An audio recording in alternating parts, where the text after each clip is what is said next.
late summer of 1261, a Norman force marched into South Kerry. Led by John FitzThomas, 1st Baron Desmond, the Normans intended to punish and defeat Finghín MacCarthy, the Gaelic king of Desmond. MacCarthy had been raiding Norman castles and settlers for many years, and FitzThomas had decided to teach him a lesson. He may also have meant to increase Norman control over MacCarthy's land. Finghín MacCarthy had other ideas. He was preparing to resist and had chosen his ground carefully. In Callan, now near Kilgarven in Kerry, he waited for FitzThomas. The site of the battle was well chosen. It was an area of hills and mountains crossed by rivers and was probably heavily forested. It was a place where the Norman cavalry would have been at a disadvantage. Undoubtedly, FitzThomas knew this. However, he was probably confident. After all, in the 100 years since the Normans had come to Ireland, they had achieved many great victories at considerable odds. Moreover, the previous year, an attempt to build a Gaelic nation by Baron O'Neill was defeated. The latter had proclaimed himself High King, but he was beaten and killed at the Battle of Down. John FitzThomas must have felt the same was going to happen to MacCarthy. This time, the result would be different. The Norman force was defeated with heavy losses at the Battle of Callan. FitzThomas and his son and heir were both killed. Callan was one of the first major defeats imposed by Gaelic forces on the Normans. It is seen by many as being a critical turning point in the history of Munster, bringing to an end the wave of Norman expansion in the province. In this video, we will look at this battle and examine how much of a turning point it was. Although the MacCarthys and their predecessor, the O'Nocashel, were originally based in Cashel in County Tipperary, the O'Briens had pushed them out of these lands and into Cork and Kerry. Here, the kingship of Desmond emerged, Desmond or South Munster. Although the King of Desmond, Dermot MacCarthy, was one of the first Irish kings to swear fealty to Henry II, this did not prevent Henry granting the kingdom of Munster, Desmond, in 1175 to Robert Fitzstephen and Miles G. Cogan. This started off a centuries-long struggle for Desmond between the MacCarthys and various Anglo-Normans. The latter were quickly successful in much of Cork, Limerick and North Kerry. Within a century or so, the MacCarthys had been pushed back into South Kerry, into the Iveragh Peninsula, Beara and much of West Cork, which formed the kingdom and later the lordship of Desmond. On the other side, this period saw the emergence of the Fitzgeralds of Shannon, who would eventually become the Earls of Desmond. While the Fitzgeralds of Shannon carved out extensive lands for themselves in Limerick, Cork and North Kerry, they also had designs of the kingdom of Desmond. Indeed, as Paul McCarter shows, they often forced the MacCarthys into becoming their vassals. Indeed, John FitzThomas was made 1st Baron Desmond, and in 1329 the 4th Baron would be made the Earl of Desmond. However, the relationship between the MacCarthys and the Fitzgeralds was never easy, nor did the MacCarthys easily accept to be vassals. Depending on which side had the upper hand, the frontier between the areas of Norman settlement and Gaelic lands could waver considerably, especially in Kerry. Here, a series of castles were built, such as Kilgarven, Dunlow and Ahadoe, marking a rough frontier. Almost all were burned, captured and recaptured over time.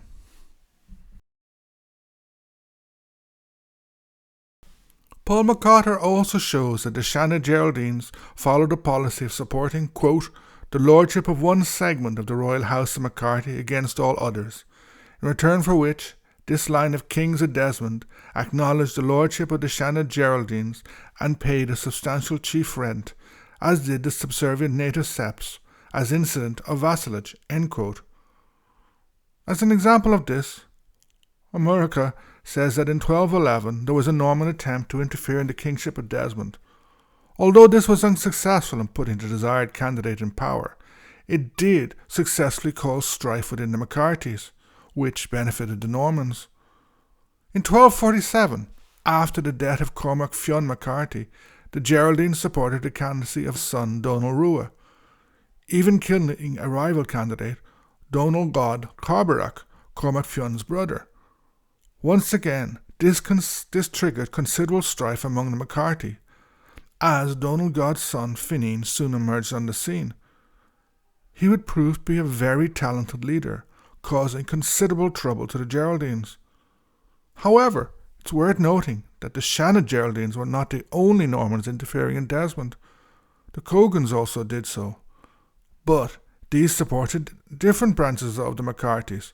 The Cogans actually supported the line of Donald God. The Battle of Callan therefore has to be seen as part of the internal strife among the MacCarthys between the line of Donald God, who would eventually found the lordship of Carbery, and Donald Rua. As mentioned, both sides were supported by different Norman factions. This support would lead directly to the Battle of Callan, since Donald God's son, Finghín, emerged on the scene after his father's death and, as MacCarthy put it, quote, fought his way into the kingship of Desmond, end quote. From 1253 onwards, he was attacking rivals and avenging the death of his father, who had been killed the previous year by John FitzThomas, Baron Desmond. Finghín MacCarthy was soon raiding Norman lands in Kerry and Cork. Finghín's attacks caused John FitzThomas great trouble. Through various convoluted mechanisms, he had gained the title to Desmond, the MacCarthy lands. However, Finghín was undermining his power. Unfortunately for FitzThomas, he lacked the men to mount a proper expedition against Finghín and in support of his own candidate for the MacCarthy lordship. Moreover, as was far from uncommon among the Norman lords, he had antagonized Stephen de Longspee, the king's justiciar. This meant he would get no support from the king's army. As an aside, it is worth noting that while the Gaelic Irish were renowned for their infighting and feuds, there were constant battles among the Normans in Ireland and in England. There was even a period called the Anarchy shortly before the Norman invasion. FitzThomas seemed to be in a very difficult position. However, FitzThomas's luck appeared to change. In 1260, de Longspee died and his replacement seems to have been better disposed to FitzThomas. He agreed to an expedition against Finghín MacCarthy. While the forces of the Munster Geraldines formed a large part of this, they were supported by some de Burgo forces, as well as by Gaelic soldiers under Donald Rua MacCarthy, Finghín's rival. Probably, the confidence of the Normans was high. The previous year, the Normans in Ireland had won an important victory in Down over Brian O'Neill, the last Gaelic claimant to the High Kingship of Ireland. Brian O'Neill presented the Norman kingdom with a serious challenge, especially since he had attracted support from various other Gaelic lordships. Finghín MacCarthy did not seem to offer as much of a threat. Probably, FitzThomas and his soldiers were overconfident. On the other hand, Finghín MacCarthy prepared for the battle well. Since FitzThomas was leading an expedition into Desmond, which needed to find and beat their enemy, Finghín MacCarthy was able to choose where to fight. It's also worth noting that due to the mountainous and forested nature of Desmond, he could easily have chosen to evade the Norman expedition. However, this seems to have been against his nature. He had decided to fight. The site he chose was Callan, near the present-day Kilgarven. Probably it was along one of the main routes from Cork into the heart of Desmond. It is hilly, was probably heavily forested at the time, and cut across by two rivers, the Slahini, which flowed down from the mountains to join the other river, the Ruatocht. The ground was probably soft and boggy in places. In short, it was terrain that was definitely not suited to the Norman heavy cavalry. Once again, the overconfidence of the Norman force must have played a role here. In less than a century in Ireland, they had won a long list of battles, many times against heavy odds. However, overconfidence can defeat the best army. It must have played a role here.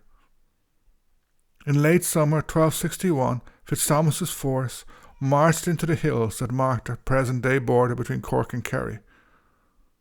As mentioned, they were accompanied by a Gaelic force under Donald Rua MacCarthy, probably making the Norman overconfidence worse.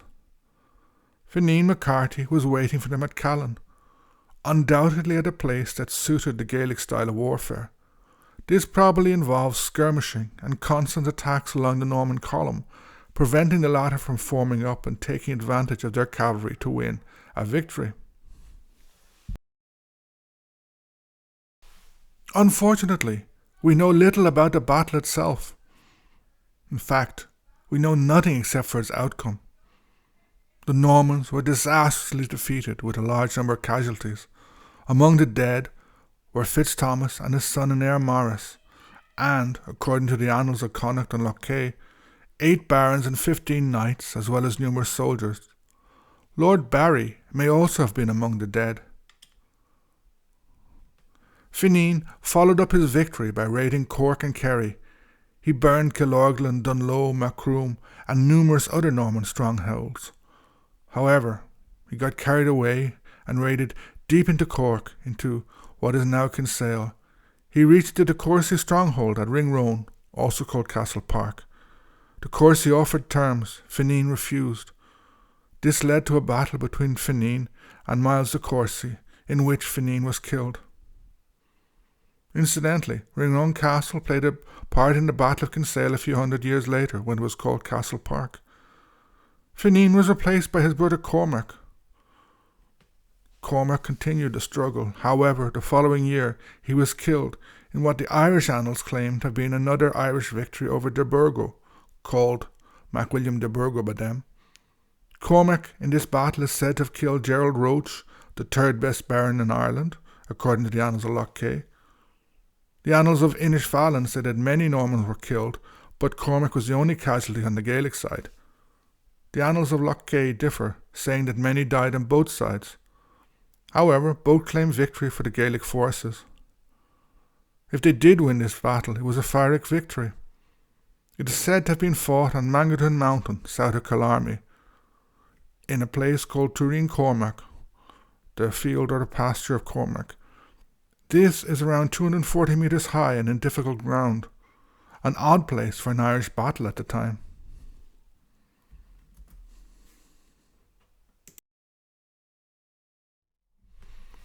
The deaths of Finghín and Cormac allowed Donal Rua assume the kingship of Desmond and the leadership of the MacCarthys. He seemed to have enjoyed a certain amount of autonomy from the Normans. This was because the death of FitzThomas and his son at Callan gave the MacCarthys of Desmond a certain breathing space, as the next heir to the Norman lordship was a minor, and it would be several years before he could assume power. We know very little about the Battle of Callan except its result. If Finghín had not been killed shortly afterwards, who knows what could have been achieved, as he was a very skilled and charismatic leader. Nevertheless, the battle represents the high point of Norman designs on Desmond. While MacCarthys and Fitzgerald would fight over lordship until the 17th century, and at times the MacCarthys would acknowledge the overlordship of the Earls of Desmond and pay them rent, this would always be rather tenuous. Callan can be said to have prevented the full conquest of South Munster. It also marked the end of a wave of Norman expansionism.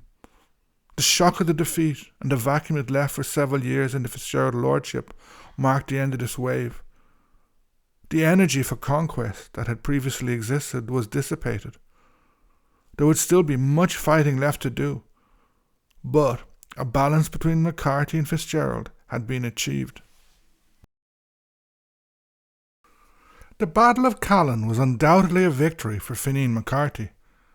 However, it was more than a simple battle of Gaelic versus Gaul, Irish against foreigners.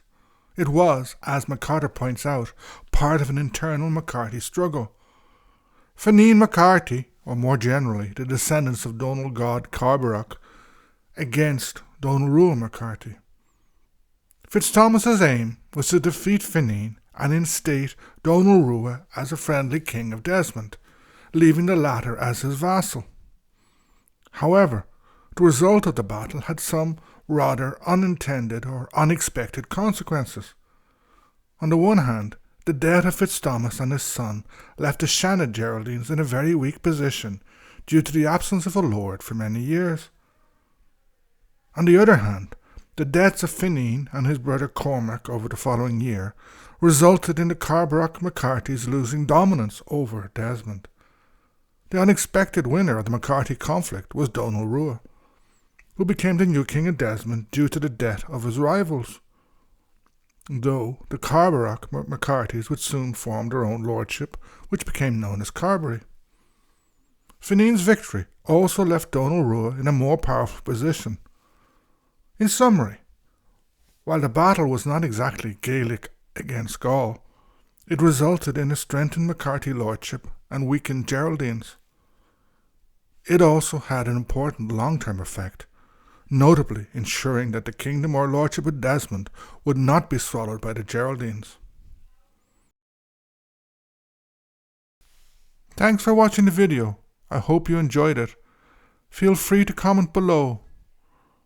Please subscribe to the channel, and if you can support it financially, all contributions are gladly received. There's a link below to my Buy Me a Coffee account. Gurav Mahagriv Galea.